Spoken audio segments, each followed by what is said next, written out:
Olá, eu sou o professor Marcelo Fantinato, esta é a disciplina de Engenharia de Software do curso de Engenharia da Computação da Univesp. Vamos agora, nessa videoaula, falar um pouco sobre os métodos ágeis dentro da Engenharia de Software. Para falar um pouco sobre os métodos ágeis, primeiramente ainda vamos falar um pouco do histórico, que é para a gente conseguir entender a motivação pela qual os métodos ágeis foram criados.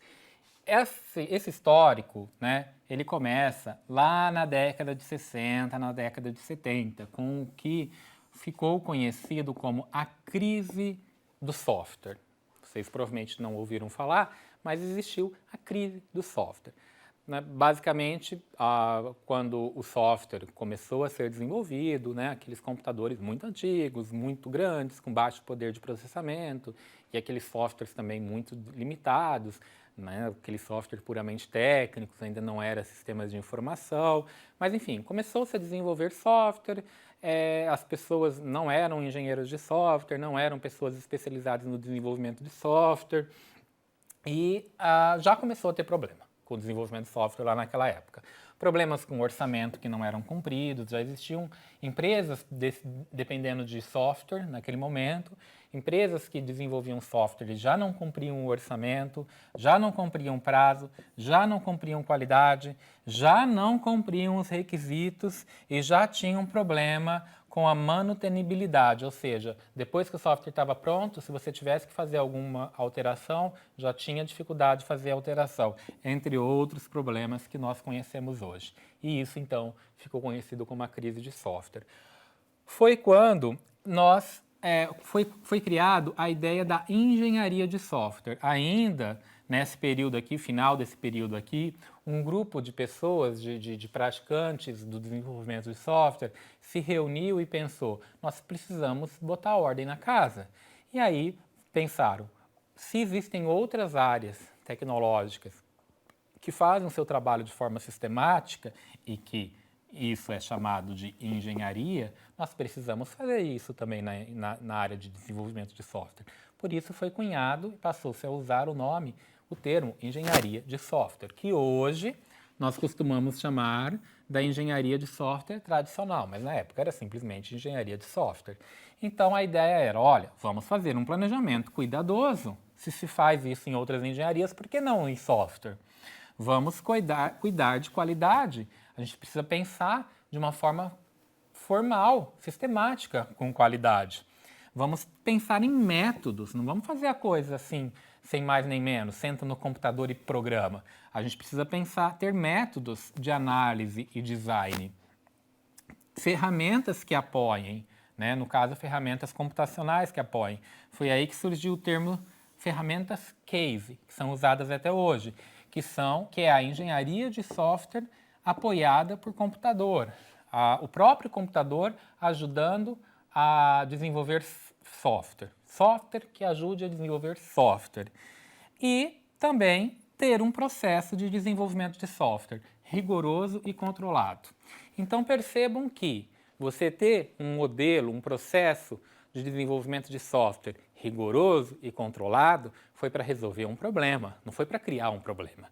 Foi para resolver um problema que, na época, não se fazia software com qualidade. Na época, software gastava muito, para desenvolver software gastava muito, não fazia no tempo adequado, não satisfazia o cliente e, enfim, você tinha uma série de problemas, então foi a forma que se pensou para poder colocar ordem na casa. E teve um sucesso relativo naquela época, e isso funcionou por um determinado tempo, ok?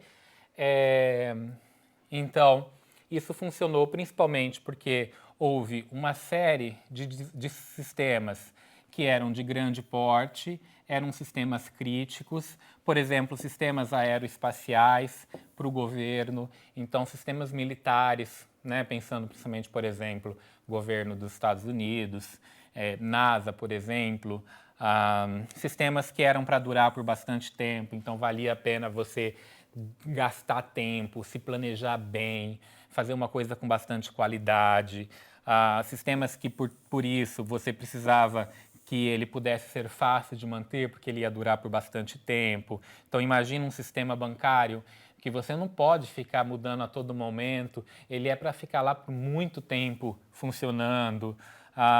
Grandes empresas desenvolvendo esses sistemas, até mesmo diferentes empresas desenvolvendo o mesmo sistema, grandes equipes trabalhando, inclusive equipes que não estão localizadas no mesmo local, em cidades diferentes, até mesmo em países diferentes. Inclusive, sistemas que ficaram em desenvolvimento por até 10 anos, justamente por conta de todo esse cenário aqui. Então, essa engenharia de software tradicional, ela funcionou, ela servia, ela foi criada pensando nesse contexto e ela funcionou. O que aconteceu é que por volta do ano 2000, 2010, um pouco antes do ano 2000, o que aconteceu? Mudou o cenário. Globalização, internet, mais para frente, celular, smartphone. O tipo de software que surgiu foi um software diferente, um software mais com um ciclo de vida muito mais curto. Um software que você desenvolve rápido, coloca no celular, ok, estou falando mais recente ainda, né? Mas um software que você disponibilizava na internet e que logo você precisava jogar fora e construir um outro.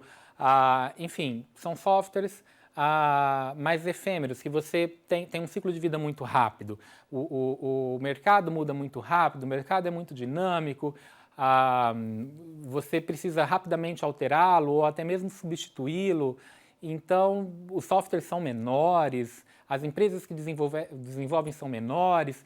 Com isso, mudou o cenário. Isso não significa que o cenário anterior não existe mais. Isso não significa que você não tem mais esse cenário aqui. Você tem. Você ainda tem empresas grandes, você ainda tem sistemas críticos. Isso aqui tudo tem. Você tem um novo cenário, tá? Então, nesse novo cenário, novas oportunidades surgem todo dia, novos mercados, novos produtos, novos concorrentes. E por isso esses softwares, esses sistemas precisam ser desenvolvidos rapidamente e com muita agilidade. E com isso, o tempo, às vezes, é mais importante do que qualidade. Você ter um sistema feito muito rapidamente, às vezes, nem sempre, é mais importante do que esse sistema ter qualidade. Esses requisitos, em geral, são muito instáveis, mudam muito mais rapidamente do que se mudava antes. Os requisitos iniciais, eles mudam. É difícil você saber exatamente quais eram os requisitos no início, é difícil saber como que o sistema tem que interagir com outros sistemas, como que o usuário vai realmente querer operar o sistema. Enfim, é um outro cenário e que, para isso, a agilidade é um ponto muito importante. Você tem empresas menores, de médio e pequeno porte, embora você ainda tenha as empresas grandes, elas não morreram, obviamente que não. Tá? Então, o que nós chamamos de processos pesados, que é a engenharia de software tradicional, causa um overhead muito grande. Então, se você tentar aplicar esses sistemas, esses processos tradicionais, os chamados processos pesados, nesse tipo de ambiente, você vai gastar muito tempo planejando e pouco tempo desenvolvendo. Isso não é aceitável, isso não é razoável, tá? E esse é o argumento, essa é a motivação que as pessoas, os desenvolvedores, ali por volta do ano 2000 pararam e falaram, isso não está funcionando. Para esse contexto, isso não funciona, ok?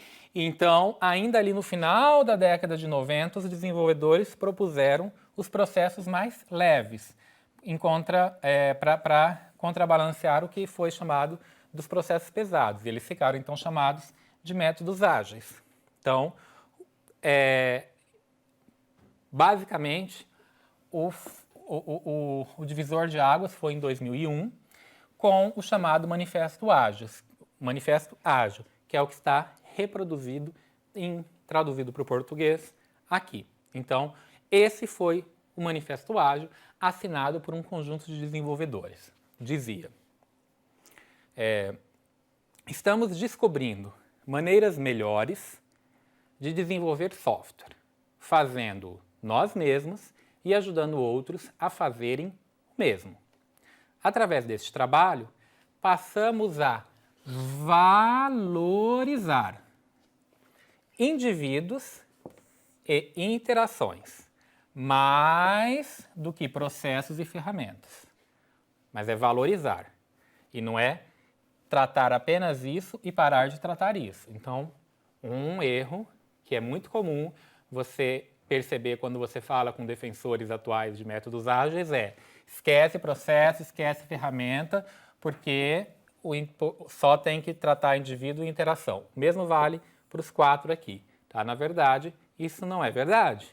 A ideia é você valorizar mais uma coisa do que a outra, porque você não quer ter um overhead em cima disso aqui, ok? Mas ninguém disse que você tem que esquecer aquele lado direito e se preocupar com o lado esquerdo. Inclusive, olha, ou seja, mesmo havendo valor nos itens à direita, ou seja, eles entendem haver valor aqui, mas valorizamos mais os itens à esquerda. Mas, enfim, quais são os itens, né? Então, mais indivíduos e interações do que processos e ferramentas. Mais software em funcionamento do que documentação abrangente. Mas documentação ainda é necessário. Claro que o software em funcionamento é melhor. Mais colaboração com o cliente do que negociação de contrato. Então, eles preferem conversar face a face com o cliente do que ficar escrevendo o contrato. Embora o contrato, para empresas grandes, sistemas grandes, é muito importante. Ninguém vai dizer que não. Responder a mudanças mais do que seguir um plano. Então, não adianta ter um plano e se apegar a ele se você não conseguir responder às mudanças. Enfim, eu acho que vocês são maduros o suficiente para ler esse manifesto e entender exatamente o que eles querem dizer com isso.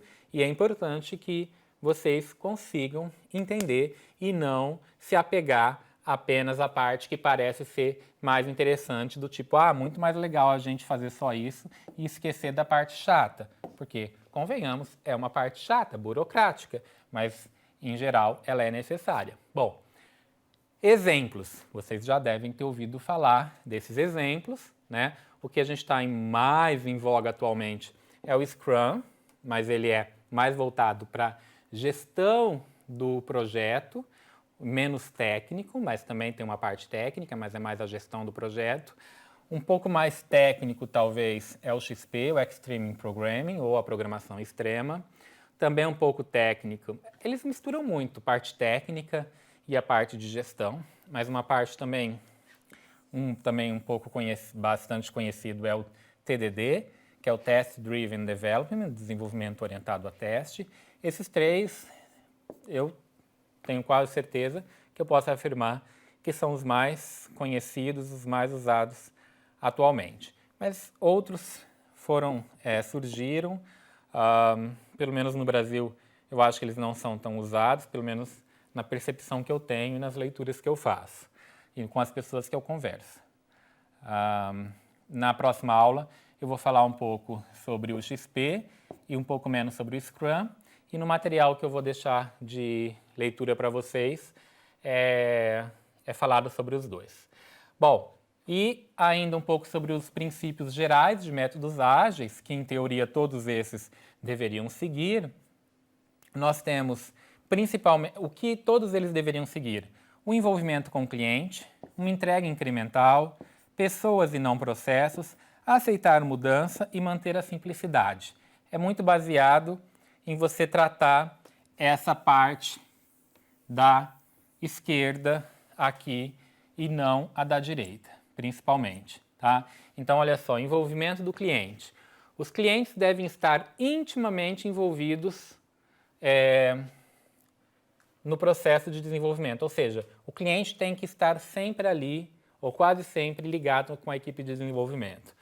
Não mais aquela ideia de que o cliente chega, disse o que quer, vai embora, chega no final, você vai lá e fala, cliente, toma, é isso. E o cliente fala, não era bem isso. Claro que eu exagerei, né? Dificilmente isso acontece.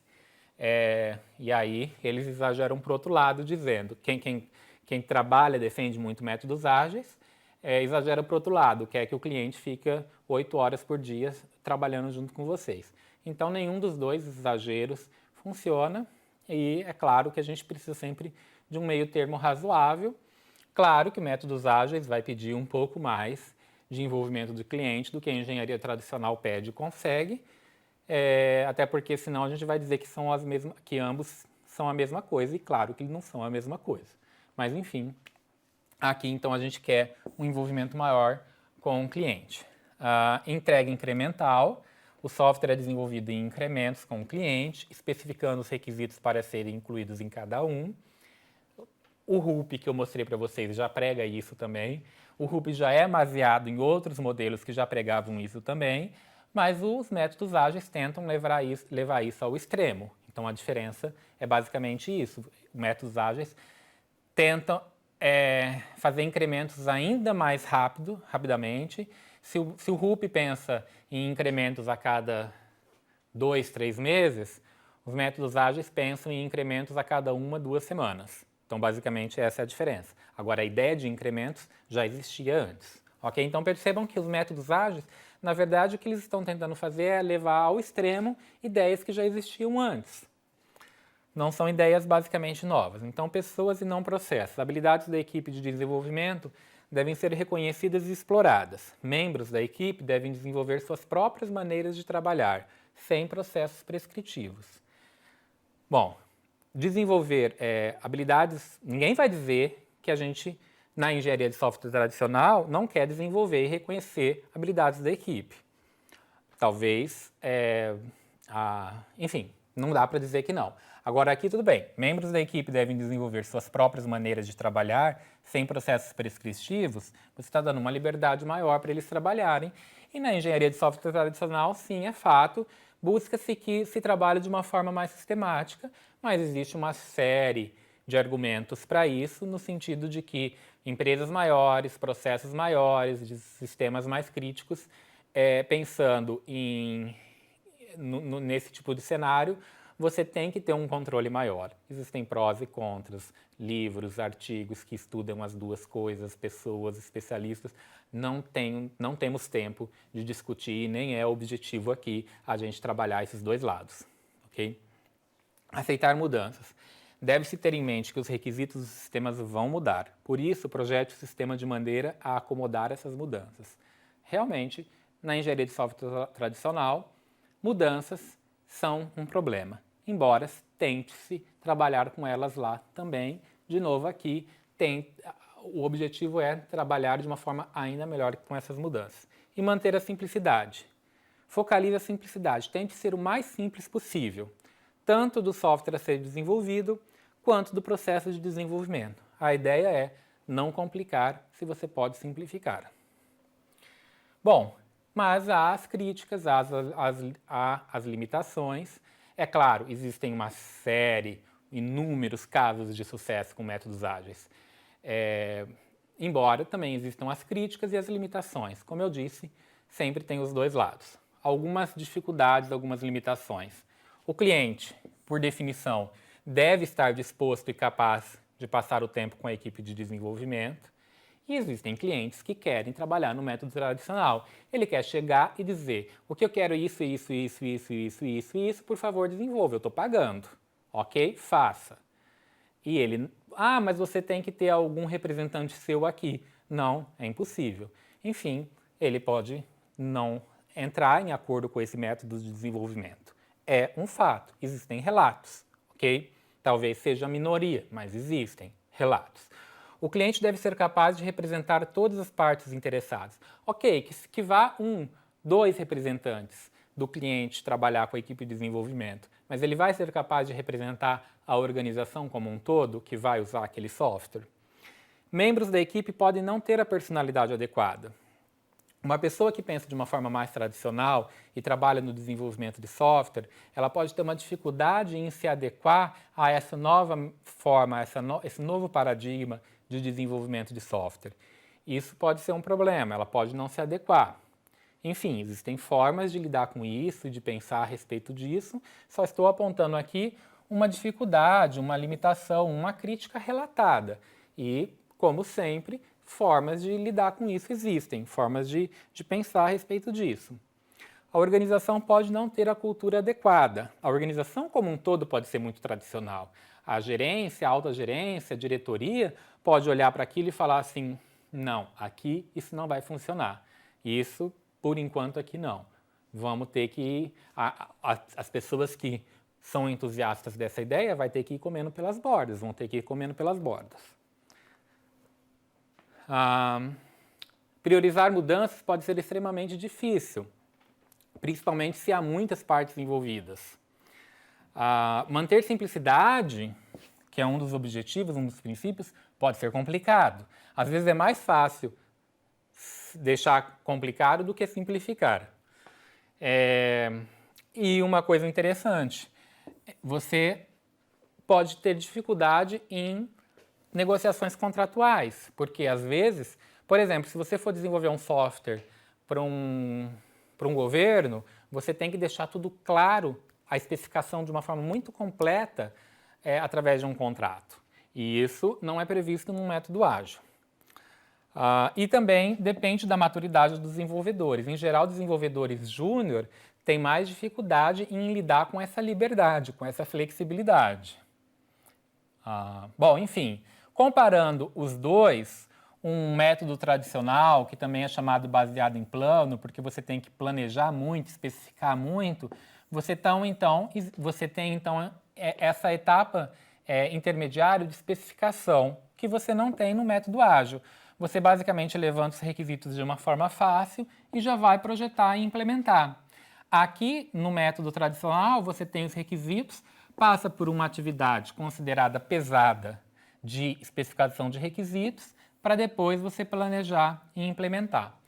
Então, vocês lembram do modelo em cascata, que você faz o requisito, projeta, implementa, integra e opera. É como se, pensando em métodos ágeis, você pegasse tudo isso aqui e jogasse para dentro da implementação e teste. E a implementação e teste incorporasse tudo isso.